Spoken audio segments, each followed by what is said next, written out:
Welcome and thank you for joining me. I'm Gerry Oginski, a New York medical malpractice and personal injury trial lawyer practicing law here in the state of New York. Today's topic is a continuation of a series of video tips that I've done on how lawsuits work. Today's topic is what happens once a summons and complaint is prepared, once the lawsuit has been prepared, ready to go. What does the lawyer do?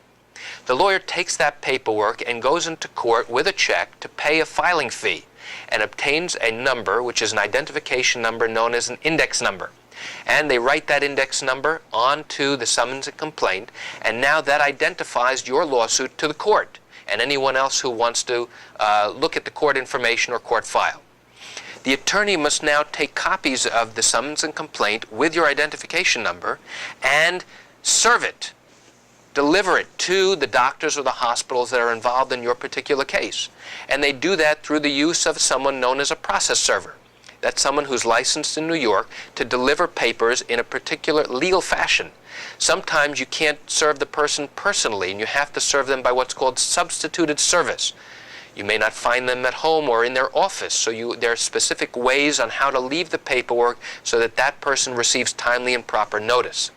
In other instances, that process server will have to deliver those papers to a person who's designated as the authorized person to accept legal papers.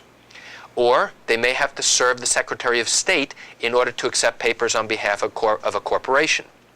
In any event, once those documents have been served, given to the doctor or the hospital, what happens then is that they will then take those documents and then send it off to their attorneys. The attorneys now have a specific time limit in which to answer the allegations that you have made. If they do not answer the allegations within the time period set by law, then your attorney can take something called a default against the people that you have sued.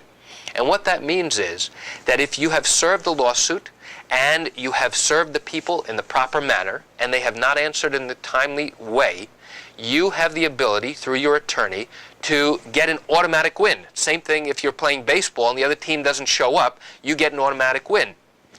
Well, there are certain steps that your attorney needs to go about and go through in order to get that automatic win and then to enter judgment for that. Once the attorneys for the doctor or hospital gets the summons and complaint, the paperwork alleging the problems against them, they will now serve what a document called an answer. And the answer simply, literally, answers the allegations.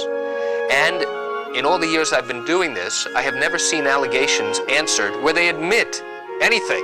Typically, they will deny all of the allegations.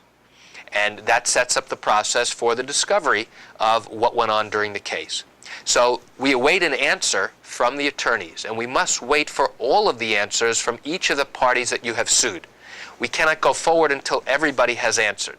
Once your attorney receives all the answers from the attorneys representing the doctors and hospitals, what happens at that point? Well, a good attorney is going to take those documents and compare the answers to the allegations to see which allegations have been admitted and which have not. And in all the years I've been in practice, I have rarely, if ever, seen any lawyer admit most, if any, of the allegations, except that a doctor's in practice for a certain number of years, or that they practice medicine and are licensed in the state of New York. But it's also important for the attorney to see whether or not a doctor is an employee of a particular medical group or hospital.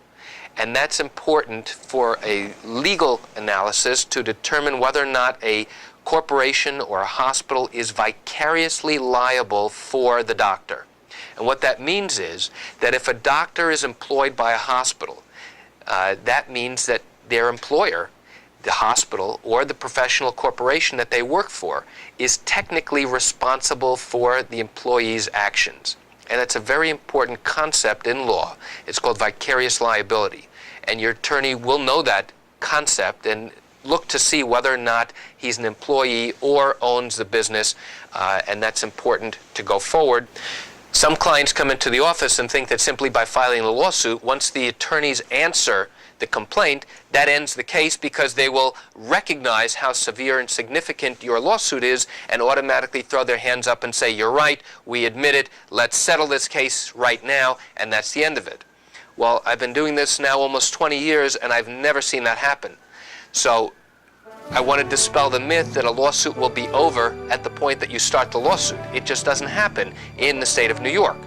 And in those cases where it does happen, it tells me that there is such clear-cut evidence of wrongdoing as well as significant injury caused by the harm, then it just rarely, if ever, happens. And that's it for today's topic on what happens once a lawsuit is started and an answer is received.